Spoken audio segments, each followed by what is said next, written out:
오늘은 예배자를 찾으심이라는 이 제목으로 여러분하고 말씀을 나누기를 원합니다. 여러분도 아마 예배자를 찾으심 그러면 갑자기 어느 부분을 할 것이다라고 생각이 납니까? 예? 요한복음 4장. 야, 우리 교회 수준이 이렇게 높습니다. 예배자를 찾으시면 그러니까 벌써 요한복음 4장이구나. 딱 나오잖아요. 참 훌륭합니다. 여러분들이 잘 알고 있는 사마리아 여자에 대한 이야기를 제가 오늘 스토리텔링 하겠습니다. 여러분들 그 사마리아 수가는 예루살렘에서부터 약 73km 정도 떨어진 곳에 있습니다.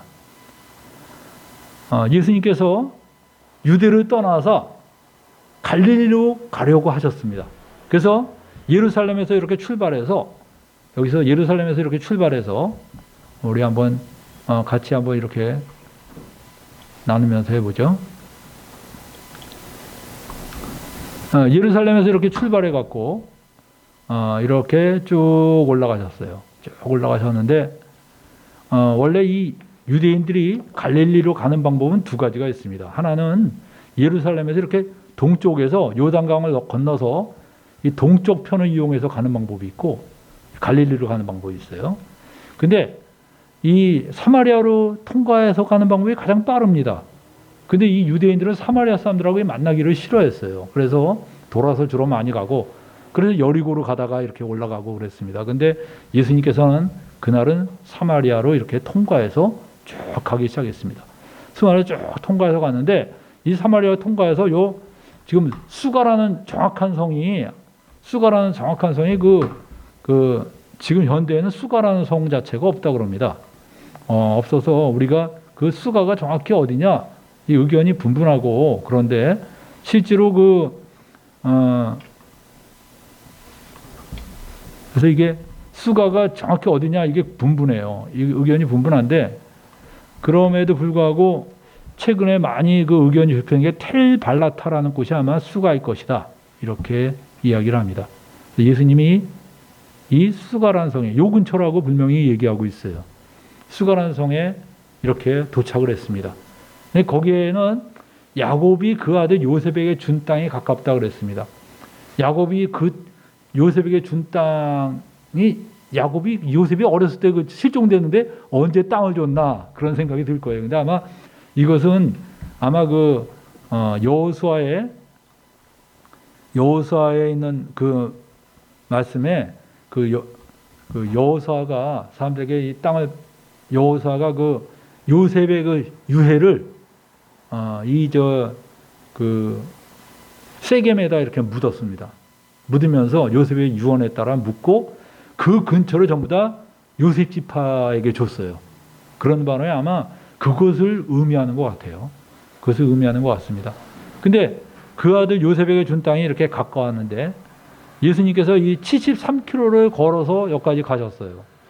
여러분들 73km를 이게 하루 동안에 갈 수 있는 거리가 굉장히 아니거든요. 이게 아마 예수님이 중간에 어떻게 잠깐 쉬었다가 갔을지 어떻게 했는지 모르지만 아무튼 73km를 가셔서 여기에 도착을 했습니다.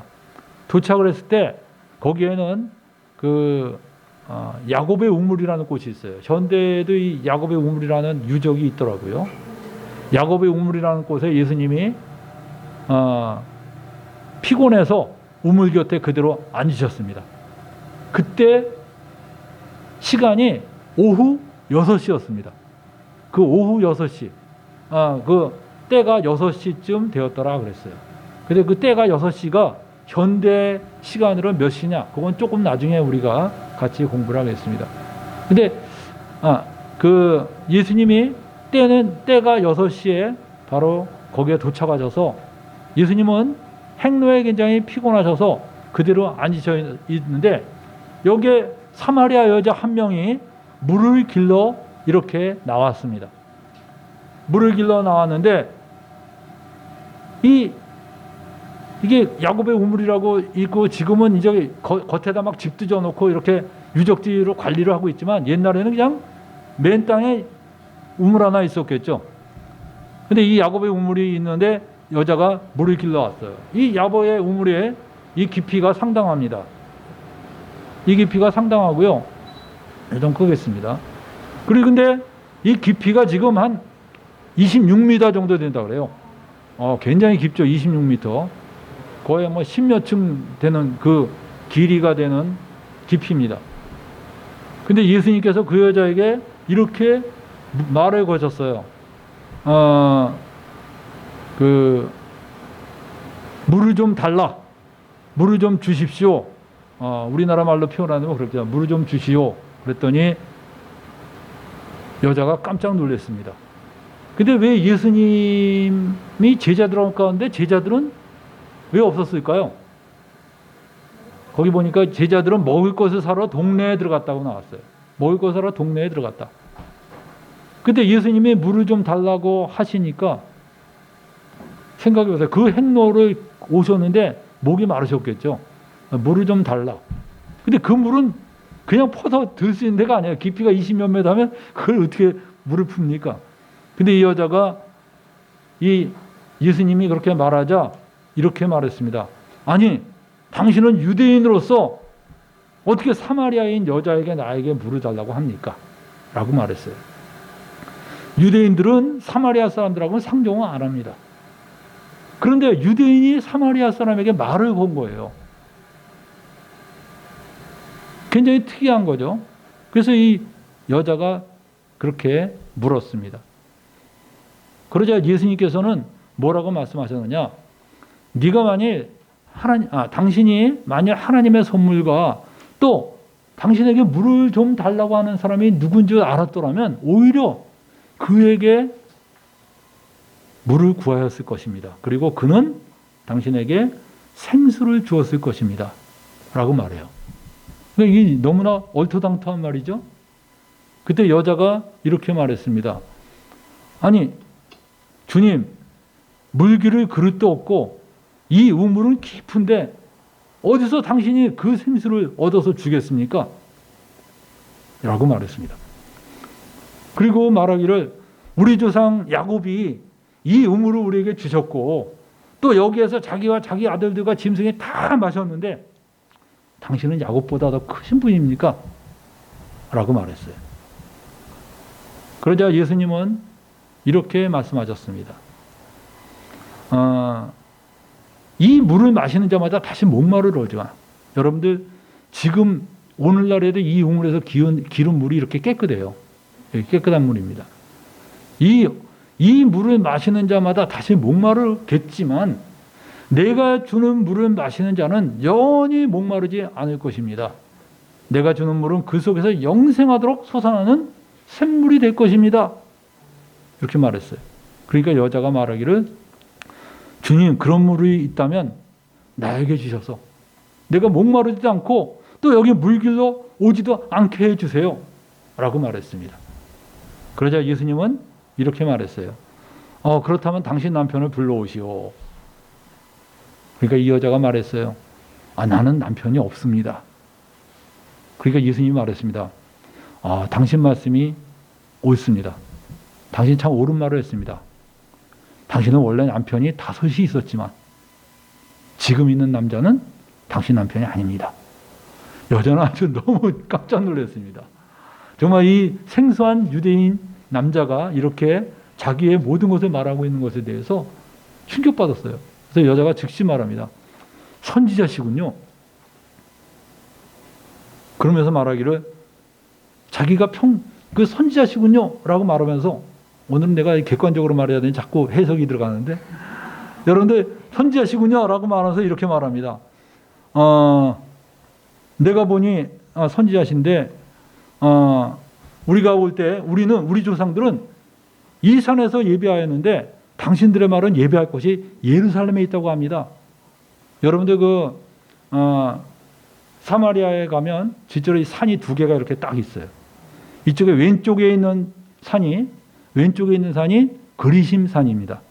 오른쪽에 있는 산이 에발 산입니다. 모세가 그 백성을 둘을 나눠서 그리심 산에 올라가게 하고 에발 산에 올라가게 했어요. 그래서 그리심 산에서는 하나님의 복을 선포하게 하고 그리고 에발 산에서는 하나님의 저주를 선포하게 했습니다. 그래서 이 복과 저주를 선포한 산인데 사마리아 사람들은 이 그리심 산에다가 자기네 성전을 세웠어요. 왼쪽에 있는 그린신 산에다 성전을 세우고 자기네들은 거기서 예배를 드린다는 거예요. 그래서 이 여자가 그랬겠죠.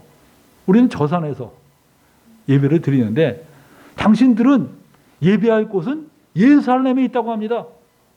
예루살렘 그 성전에서 드리는 예배가 아니면 다 가짜라고 말합니다. 그때 예수님이 이렇게 말씀하셨습니다. 여자여, 내 말을 믿으세요. 이 산에서도 말고 예루살렘에서도 말고 너희가 아버지께 예배할 때가 이를 것입니다. 여러분은 알지 못하는 것을 예배하고 우리는 아는 것을 예배하노니 이는 구원이 유대인에게서 났기 때문입니다. 그러면서 예수님이 말씀하셨습니다. 아버지께 참되게 예배하는 자들은 영과 진리로 예배할 때가 오는데 곧 이때입니다. 아버지께서는 자기에게 이렇게 예배하는 자들을 찾으십니다. 하나님은 영이시니 예배하는 자는 영과 진리로 그에게 예배해야 합니다. 여자가 말했습니다. 메시아, 곧 그리스도라고 하는 그분이 오신다면 그가 모든 것을 우리에게 알려줄 것입니다. 그때 예수님이 말씀하셨습니다. 내가 바로 그다. 이 여자는 동네로 뛰어들어갔어요. 그러면서 나의 모든 것을 말한 이 사람을 와서 봐라. 이분이 그리스도가 아니냐. 그 여자는 동네에서 외쳤습니다. 수많은 사마리아인들이 이 우물가로 몰려오기 시작했어요. 자, 우리 여기까지 오늘 스토리텔링입니다. 자, 여러분들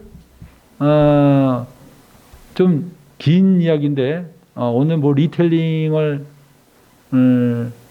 리텔링 하기엔 좀 길어서 오늘 그냥 넘어가면서 같이 합시다. 관찰을 먼저 해보겠습니다. 여러분에게. 예수님과 사마리아 여자가 만난 시각은 언제입니까? 예? 6시죠? 6시인데 이것을 많은 사람들은 당시 유대인의 시간으로 생각해서 낮 12시로 이야기합니다. 근데 여러분들 요한복음에서의 시각은 오늘날의 시각하고 거의 같아요. 그걸 어떻게 알 수 있냐면 여러분들이 한번 그 마태복음에 보면 예수님이 그 십자가 달려 돌아가신 시간이 언제입니까? 마태복음에서는 오후? 아니죠. 예수님이 십자가에 못 박힌 시간이 오전 9시입니다. 오전 9시인데 그리고 그러면 빌라도에게 재판받은 시간이 언제일까요? 그 앞이겠죠? 새벽 6시죠. 근데 요한복음에서는 바로 빌라도에게 재판받은 시간을 6시라고 말하고 있어요. 그러니까 오늘날의 시간하고 같은 겁니다. 그래서 이 사마리아 여자가 예수님과 만난 시간이 오후 6시예요. 오후 6시에 우물가에 이 여자가 나타났어요. 여러분들 좀 특이한 겁니다. 그게 오후 6시에 이 여자가 혼자 나타났다는 거. 그 다음에 그러면 우리 그 다음에 볼까요? 제자들은 왜 없었을까요? 예? 예, 먹을 것을 사러 갔죠? 먹을 것을 사러 갔어요. 그래서 동네로 들어갔습니다. 아마 제자들이 있었더라면 그 여자하고 대화할 그 기회가 없었을 거예요. 예수님 평생에 그 여자에게 먼저 말 건 거는 아마 처음이 아닐까 이런 생각이 듭니다. 근데 이 여자를 아주 독특합니다. 이 여자에게 주님이 말씀하심으로써 사마리아 사람에게 처음으로 이게 전파됐거든요.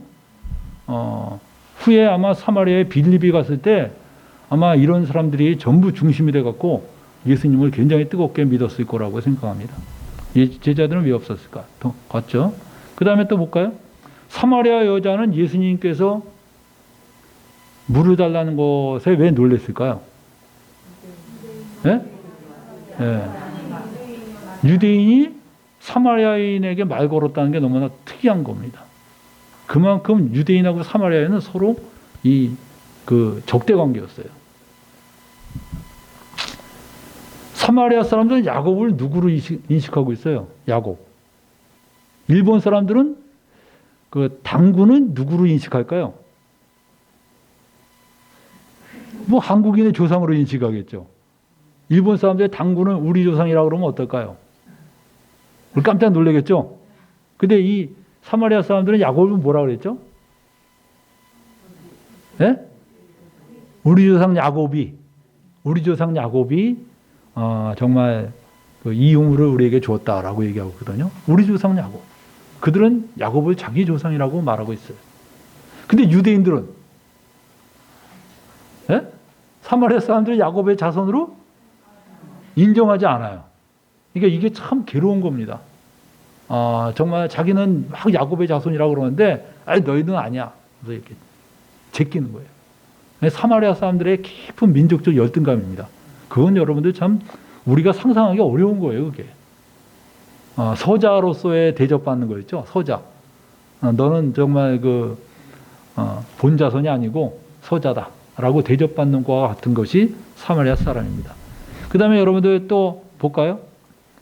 사마리아 여자가 예수님께 생수를 지금 칼은 누가 쥐고 있어요?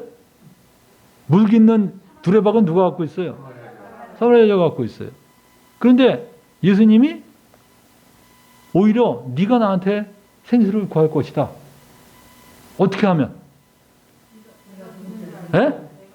예수님이 어떤 분인지 알면 네가 구하게 될 것이다. 여러분들 사람들이 예수님을 모르니까 함부로 말하는 거예요. 예수님을 정말 알게 되면 정말 예수님께 구하게 됩니다.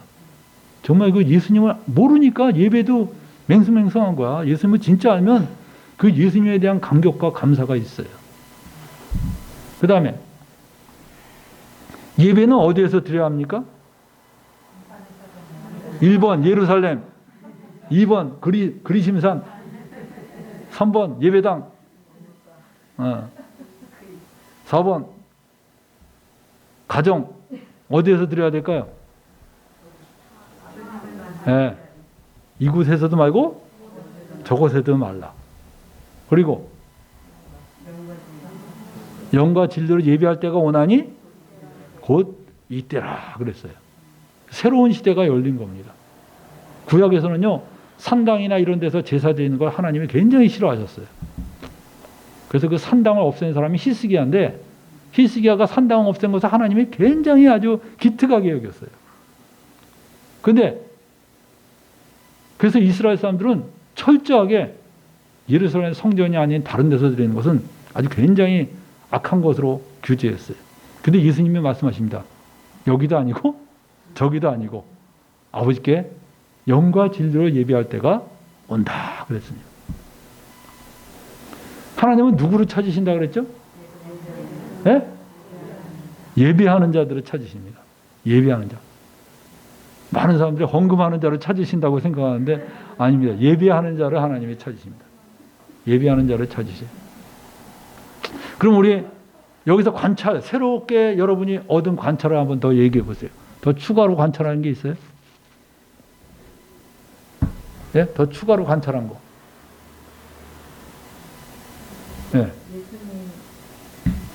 예수님을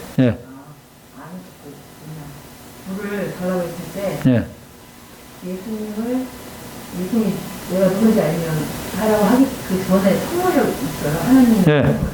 네가 나를 알았더라면 하나님의 선물과 내가 누구인지 알았더라면 오히려 나한테 구하였을 것이다. 이렇게 말씀하셨죠. 하나님의 선물. 하나님의 선물. 하나님이 주시는 것이 무엇인지를 알고, 그리고 정말 그가 누군지를 알게 되면 그에게 생수를 구했을 것이다. 하나님의 선물이 영생이죠.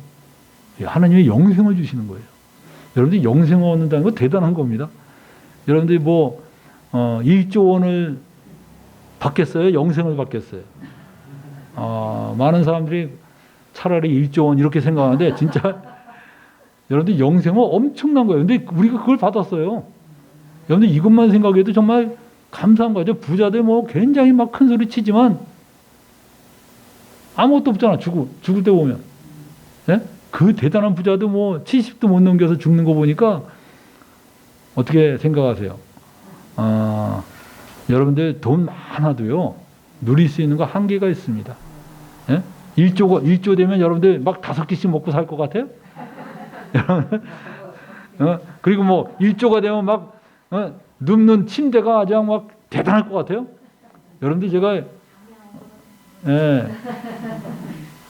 그 대학교 1학년 때 그 남해 부잣집 들어가서 가정교사로 살아봤는데 그 부자들의 그 내가 사는 삶을 보면서 야, 차이가 없더라고, 차이가. 집만 우리 집보다 멋있어. 근데 그 속에서 먹는 거는 새끼 비슷하고 아침은 급하니까 라면에다 밥 말아 먹고 우리 가고 그랬어요. 제가 볼 때 그 차이가 별로 없어요. 그냥 우리보다 먹는 거 조금 더 질 좋은 음식을 먹는 것 뿐이야. 그리고 누운 침대가 우리보다 더 좀 푹신한 침대고, 그리고 그 다음엔 전부 다 별 볼일 없어요. 최근에 뭐 어떤 사람 책 쓴 거 보니까 뭐 돈지랄이라고 그러지, 돈지랄. 돈지랄하는 맛으로 사는 것 뿐이지 더 나은 게 없어요. 근데 여러분들, 하나님이 우리에게 주신 큰 선물이 뭐냐면 영생입니다. 영생을 우리에게 주셨는데, 이게 뭔지를 알고 이걸 누가 주실 수 있습니까? 바로 예수 그리스도께서 주실 수가 있어요. 네, 우리 그러면 해석으로 넘어갑시다. 우리 이 해석에서 6시는 오늘날 몇 시냐? 여러분들 이 6시가 몇 시냐가 이제 논란이 많아요. 뭐 낮 12시다 이래갖고 많은 사람이 그 낮 12시에 땡볕에 왜 이 여자가 나왔겠습니까? 막 이러는데 실제로 요한복음에 보면 요한복음의 시간은 마태복음, 마가복음의 시간하고 다릅니다. 여러분들 그 마태복음에서는 예수님이 잡히신 시간이 마가복음 15장 25절을 한번 볼까요? 마가복음 15장 25절. 거기 15장 25절에 뭐라고 나왔습니까?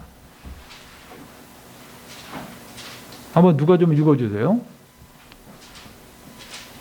예수님이 못 박히신 시간이 때가 제3시라 그랬죠. 때가 제3시다. 근데 제3시가 제3시에 예수님이 못 박혀 죽으셨어요. 근데 요한복음 19장 13절을 볼까요? 14절. 요한복음 19장 14절을 보겠어요. 거기에 보면 예수님이 빌라도에게 재판받은 시간이 몇 시로 나왔습니까? 제6시로 나왔죠. 아니, 십자가에 3시에 못 박히셨는데 6시에 재판받으면 말이 돼요, 안 돼요? 안 되죠? 그렇다면 요한복음의 6시는 뭘까요? 마태복음의 3시보다 빠른 시간이에요. 그러면 도대체 이 6시는 몇 시일까? 오전 6시예요. 그래서 요한복음의 시간은 우리 현대의 시간하고 거의 동일하다고 보면 되겠어요. 그래서 오전 6시에 예수님이 재판받으시고 오전 9시에 십자가에 못 박히시고 오후 3시에 운명하셨어요. 오후 3시에 운명하셨습니다. 그래서 6시. 예. 그러면 이 6시 어스름 뭔가 6시면 어때요? 해가 뉘엿뉘엿 질랑말랑할 때죠. 그때 물을 길러 나왔다. 어떻게 생각하세요? 보통 여자들이 물을 언제 길러 나오죠? 예? 예. 물을 저녁 때 길러 나오는 사람 거의 없죠. 대부분 아침에 길러 나오거나 오전에 길러 나올 겁니다. 그 하루 동안 쓸 여러 가지 물들을. 그 다음에 뭡니까? 여기 보면 영생하도록 솟아나는 샘물을 주님께서 주신다 그랬어요. 내가 주는 물은 그 사람 속에서 영생하도록 솟아나는 샘물이다. 이게 무슨 뜻일까요? 영생하도록 솟아나는 샘물. 영원히 솟아난다는 샘물이라는 뜻이에요? 아니면 영생을 얻도록 주시는 샘물이라는 뜻일까요? 예? 마르지 않고 계속 솟아나는 샘물. 그러면 영생이 아니라 영원하도록 솟아나는 샘물 이렇게 하셔야 되는데, 영원이란 말을 안 쓰고 영생하도록. 이게 무슨 뜻일까요? 영생하도록. 예? 이건 세번역에는 이렇게 나왔어요. 내가 주는 물은 그 사람 속에서 영생에 이르게 하는 샘물이 될 것이다 그랬어요. 그러니까 영생에 이르게 하는, 영생으로 인도하는 그런 샘물, 영원히 계속 끊임없이 살게 하는 그 샘물이 우리 안에 주신다는 거예요. 그래서 여러분들 당신이 주는 물은, 네가 주는 물은 먹으면 잠시 후에 어떻게 돼요? 목마르지만 내가 주는 물을 영원히 목마르지 않다 그랬어요. 그래서 여러분들 예수님을 믿는 사람들이 참 특이한 게, 예수님을 진짜 만난 사람은요, 다른 종교 다시 헤매지 않습니다. 목마르지 않아요. 어떤 사람 당신 예수 믿고 왜 다른 종교도 안 알아보고 예수님만 계속 믿냐 그러는데 정신 나간 소리입니다.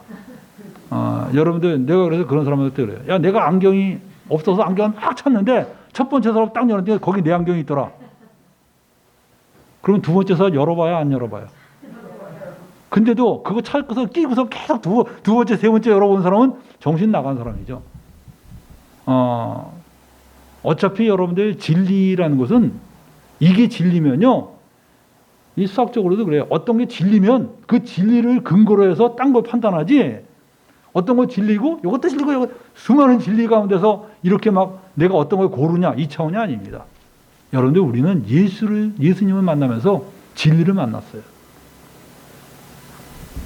그 다음, 사마리아 여자는 어떤 여자일까요? 이거가 여러분하고 많이 나눠야 될 말입니다.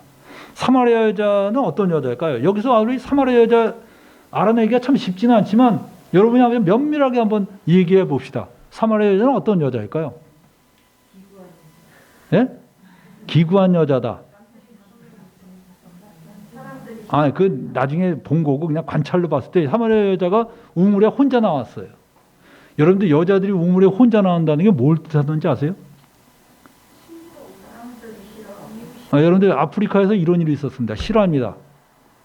여자들이 물을 길러 갈 때요, 왕복 8km래, 8km. 왕복 8km. 가는데 4km, 오는데 4km. 물 한 번 길어오러 가는데. 너무너무 힘든 거예요, 여자들이. 근데 그 여자들이 너무 힘든 걸 보고 선교사들이 가서요, 그 동네에다가 우물을 파줬어요. 쫙 우물을 파줬어요. 그러니까 사람들이 그냥, 할렐루야가 나왔지. 그냥 막 이렇게 감사할 수가 있냐. 근데 그 우물이 몇 개월 후에 돌로 다 메꿔졌습니다. 여자들이요, 다 메꿔버렸어요. 그 우물을. 깜짝 놀랐어요. 아니, 왜 우물을 메꿔냐? 여자들이 봉기한 거예요. 왜냐하면 그 지방에서 여자들은요, 너무 남자한테 억압받고 맨날 지방 구석에만 있었는데 그 물 길러가는 시간이 여자들에겐 최고의 시간이었어요. 그 여자들끼리 어울리면서 짤짤짤짤 대고 모든 정보는 그 우물가에서 다 생겼습니다. 너무 가까우니까. 근데 세상에 동네에 딱 생기고 나니까 그게 없어진 거예요. 그래서 여자들이 다 메꿔버렸어요, 그걸. 여러분들, 우물가가, 옛날 사람들에게 우물가가 주는 의미가 뭔지 아세요? 거기가 바로 정보처입니다. 거기가 친교의 장이에요. 거기가 모든 것을 우리가 나눌 수 있는 교제의 장입니다. 근데 이 여자가 혼자 나왔어요. 뭘 의미할까요? 뭘 의미할까요, 이게? 예? 이 여자는 혼자 있는 걸 좋아해요? 이 여자는 다른 여자가 어울리지 못하는 여자입니다. 그리고 또 이 여자의 특징 한번 보세요. 혼자 나왔다는 데서 탁 우리 짐작이 되죠? 그 다음 또 예? 굉장히 그래, 다른 여자들한테 왕따다. 이런 생각 가질 수 있죠. 왕따다. 왕따의 서러움 아세요, 여러분들? 여러분들, 사람들이 자기하고 말하지 않는 것처럼 서러운 게 없어요. 그리고 저는 이 여자가 이렇게 기구한 인생을 살았고 어떻게 보면 동네 사람들하고 어울리지 못하는 사람인데도 불구하고 예수님은 세상 사람과 다른 방식으로 이 여자를 대했어요. 저는 이게 참 너무나 놀랍습니다. 많은 사람들은요, 세상 사람들이 그 사람을 미워하면 자기도 같이 미워합니다. 그래야지 자기가 다수에 속할 수 있기 때문에 항상 다수에 속해서 애매한 애를 괴롭히고 그럽니다. 근데 예수님은 전혀 다른 방식으로 그 사람을 대했어요. 모든 세상 사람들이 그 사람을 막 비난하고 욕해도 예수님은 다른 방식으로 대했습니다. 저 옛날에 제가 과거에 선교에 있을 때 그 중학교 여학생이 하나 있었는데 집이 굉장히 가난했습니다. 집이 굉장히 가난해갖고 그 학교에서 준비물 해오라면 준비를 해온 적이 없었어요. 이 자매는. 그리고 그 학교의 여학생들이 이 여학생한테 별명이 뭐라고 붙여주냐면 거지라고 붙여줬어요. 그리고 애들이 걔가 옆에 오면 냄새 난다고 막 싫어하고 그랬어요. 굉장히 애가 친구가 하나도 없었습니다. 근데 이 아이가 중3 중학교 때 글쎄 등록금 벌겠다고 그 찹쌀떡을 팔러 다니고 그랬어요. 자판 들고. 우리 어렸을 때 그런 거 있죠. 찹쌀떡 하면서 하는 그걸 팔러 다닐 정도였어요. 그랬었는데 이 아이가 그 중학교만 졸업하고 학업을 끝냈습니다. 근데 중학교 졸업식 할 때 아무도 안 왔어요. 이 아이가 졸업식 하는 날 자기하고 사진 찍자는 애들도 없는 거야. 그래서 이 아이가 운동장 구석에 앉아서요. 펑펑 울었어요. 펑펑 울었습니다. 근데 이 아이가 예수님을 중3 때 믿었거든요. 믿기 시작하고서 이제 모임에 나오기 시작했는데 걔가 어느 날 그 이제 시간이 지나서 어느 날 기도를 하는데 정말 주님과 깊은 교제 속에 있게 되었습니다. 근데 갑자기 자기 눈앞에 중학교 때 그 졸업식 때 울고 있는 모습이 딱 보이더래요. 그래서 이 여학생이 이제 그걸 보고 있는데 주님이 이렇게 말씀하십니다. 내가 그때 너를 보고 있었다. 라고 말씀하시더래요. 그러면서 내가 너를 사랑한다. 내가 너를 사랑한다. 그걸 3번이나 말씀하시더래요. 이 여학생이 그동안에 그 깊이 있었던 모든 상처들이 전부 치유된 거예요. 주님께서. 그렇게 말하니까. 그리고 이 여학생은 어른이 돼갖고 중국 선교를 떠났습니다. 중국 선교에서 길거리에 버려진 아이들, 그런 애들을 대상으로 전도를 했습니다. 전도하다가 나이가 50세 중반 돼서 그 폐암에 걸렸어요. 그래서 폐암에 걸려서 하늘나라로 갔습니다. 그 하늘나라 가기 한 2달 전인가? 제가 그 소식을 듣고 전화를 했어요. 어떻게 폐암 걸렸다는데 어떻게 되냐 했더니 얼마나 밝은 목소리로 말하는지 그래서 제가 폐암 걸렸다고 하네요 이러더니 그래서 기도원에 올라갑니다. 그래서 기도원에 올라가서 하나님께 기도하고 살려주시면 더 살고 데려가시면 가죠 뭐 이러더라고요. 그러더니 정말 갔어요 주님께로. 저는 그 자매의 그 인생 속에서 그 정말 터치하시는 그 주님을 보게 되었습니다. 그래서 여러분들 그 예수님은 우리 인간들하고 너무 그 다른 방식으로 우리에게 오셔요. 그래서 우리가 항상 마음이 굉장히 가난하고 막 비참하게 느낄 때 오히려 주님은 위로하십니다. 그리고 우리가 오히려 참 난 너무 잘하고 있죠 이럴 땐 주님은 오히려 책망하셔요. 정신 차리라고. 그래서 정말 우리가 마음속에 정말 주님께서 우리를 대하시는 힘들 때 위로하시고 그리고 우리를 가장 어려울 때 아주 기쁨으로 함께 해주시는 분이 바로 주님이십니다. 주님께서는 이 여자에게 그렇게 접근하신 거예요. 전 이 여자가 만약에 아주 굉장히 잘 나가고 이런 여자였으면 주님이 말도 안 걸었을 거예요. 근데 정말 가장 외로운 여자, 가장 정말 정말 세상 사람들한테 주눅이 든 이 여자한테 주님은 말을 거시면서 그에게 말씀하십니다. 여러분들, 그리고 사마리아 여자는 왜 갑자기 예배 장소를 물어봤을까? 이건 아까 우리 나누었죠. 아마 그 깊이 평소에 갖고 있었던 의문들을 얘기했어요. 예수님이 선지자라는 걸 깨닫자마자 바로 그냥 그렇다면 우리 예배를 어디서 드려야 됩니까? 라고 물어봤어요. 가장 평소에 궁금했던 것이겠죠. 정말 제대로 된 하나님께 정말 제대로 예배 드리고 싶은데 여기서 드리면 안 된대. 그러면 어때요? 마음이 굉장히 마음이 흔들리죠. 어떻게 하면 좋겠어요? 근데 주님이 오셨어요. 그러더니 뭐랍니까? 여기도 아니고 저기도 아니야. 야, 여기도 괜찮아. 라가 아니라 여기도 아니고 저기도 아니래. 그러면 도대체 어디서 예배 드립니까? 여러분들 주님이 하신 말씀이 뭐예요? 어디서 예배 드려야 됩니까? 주님은 영과 진리로 예배를 드리는 거기에 주님이 오신대요. 여러분들 놀라운 겁니다. 우리는 저기 가야지 주님 만난 줄 알았는데 오히려 주님은 뭐라냐면 네가 영과 진리로 예배를 드리면 그곳에 하나님이 찾아오신다는 거야. 야, 이거 얼마나 획기적이에요. 장소가 문제가 아니야. 내가 영과 진리로 예배를 드리면 그곳에 바로 하나님이 찾아오신다.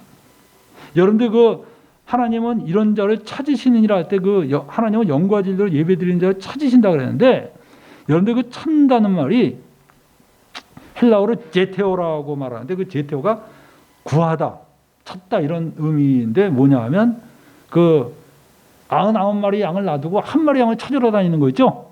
그때 사용하는 단어예요. 한 마리의 양을 찾으러 막 다니는 거야. 그리고 여자들이 예수님의 시체 어디 갔냐? 막 찾을 때 사용했던 단어가 제테오입니다. 예수님이 어렸을 때 부모님이 예수님을 잃어버리니까 예수님 막 찾으러 다녔죠? 그때 그게 제테오예요. 여러분들 아버지께서 바로 이런 자를 찾으신다. 그 양 99마리 놔두고 한 마리 찾으러 다니듯이 그렇게 하나님이 막 찾으러 다니시는 거야. 우리는 예배드리러 예루살렘에 올라가야 됩니다. 본당에 가야 됩니다. 심지어는 우리나라에서 어떤 청년이 쓴 거 보니까 목사님이 맨날 예배는 예루살렘에서 드려야 됩니다. 근데 그 예루살렘이 뭐냐? 저 교회 본당이라는 거야, 본당. 세상에 이거 뭐 짝퉁도 이런 짝퉁이 없어요. 그래서 예배 본당에서 드려야 됩니다. 그래서 이 청년이 미국에 출장 갔다가요. 그 예배를 그 본당에서 드리기 위해서 비행기 타고 왔다가 예배만 드리고 다시 갔대. 자기가 옛날에 그 정도로 열정이었다 그러더라고요. 근데 예수님은 뭐라고 말씀하십니까? 세상에 2000년의 예수님은 우리보다 더 뛰어나셨죠? 이렇게 말하는 것 자체가 부경스럽죠? 예수님은 진리를 말씀하셔요. 여기도 아니고 저기도 아니다. 어느 곳에 주님이 함께 하시느냐? 영과 진리로 예배드리는 거기에 하나님을 찾아가신다는 거야. 찾아가신다는 거야. 찾으시는 거야. 찾으시는 거. 여러분들 예배를 맨날 그래 예배당에 가서 예배 드리자라고 하면 안 됩니다. 여러분들. 우리는 여기서 공동체가 예배 드려요. 그러나 여러분 집에서 여러분이 정말 영과 진리로 예배 드릴 때 바로 거기에 주님이 오십니다. 여러분이 가정에서 가족들과 함께 영과 진리로 예배 드릴 때 바로 주님이 거기에 오셔요. 여러분들은 일주일에 한 번만 주님을 만납니까? 아니에요. 그러면 안 돼요. 여러분들이 혼자서 개인적으로 영과 진리로 예배 드릴 때 바로 하나님은 거기에 오셔서 그와 함께 하시는 것이 바로 오늘날의 예배의 의미입니다. 그래서 여러분들 예배자로 산다는 게 얼마나 중요한지 모릅니다. 영과 진리로 드리는 예배가 뭘까요? 영과 진리로 드리는 예배가 뭐냐? 여러분들 아무리 조영남이 그냥 멋진 목소리로 막 4주를 가까이 하게 하면 그런 거 불러도 그 멋진 목소리로 주님이 들으시는 게 아니에요. 돼지 목단 소리고 정말 뻑뻑 소리가 나도요. 그 사람이 성령의 감동하심으로 드리는 예배가 있어요. 그 찬양이 있어요. 그 찬양이 정말 참된 예배의 찬양입니다. 진리로 예배 드리는 게 뭡니까? 진리를 믿는 믿음으로 드리는 겁니다. 여러분이 성찬할 때도요. 믿음으로 참여하는 사람이 있고 그냥 의례적으로 떡 먹고 의례적으로 마시는 사람이 있어요. 근데 진리를 믿는 그 믿음, 정말 이 확고하게 주님을 믿는 그 믿음, 진리 대신 예수님을 믿는 그 믿음으로 드리는 그 예배가 진실한 예배가 되는 겁니다. 근데 너무나 많은 사람들은 다른 걸로 대체하려고 그래요. 여러 가지 의식이나 멋진 악기나 이런 걸로 아주 포장을 합니다.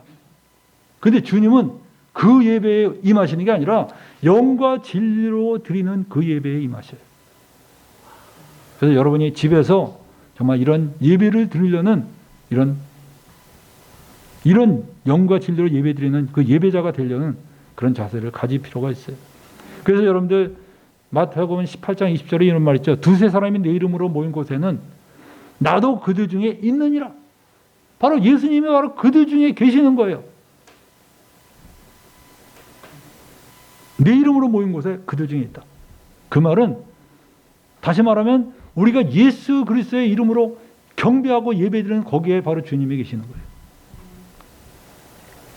여러분들 예배드릴 때 영과 진리로 예배드립니까? 아니면 의례적으로 그냥 앉아서 찬양하고 기도하고 그럽니까? 여러분들, 저는 오늘 우리가 이런 말씀들을 쭉 나누면서 세상이 사마리아 여자를 대하는 방식과 예수님이 사마리아 여자를 대하는 방식은 차이가 있다는 거 분명히 봤어요. 예수님은 세상적인 방식으로 우리를 대하지 않으셔요. 그리고 하나님은 영과 진리로 예배하는 자를 찾으십니다. 찾으셔요. 우리는 주일날에 한 번 나와서 영과 진리로 예배드리는 거가 아니라 그 이상으로 평소에도 바로 영과 진리로 예배드리는 예배자로 살아갈 수 있어야 될 겁니다.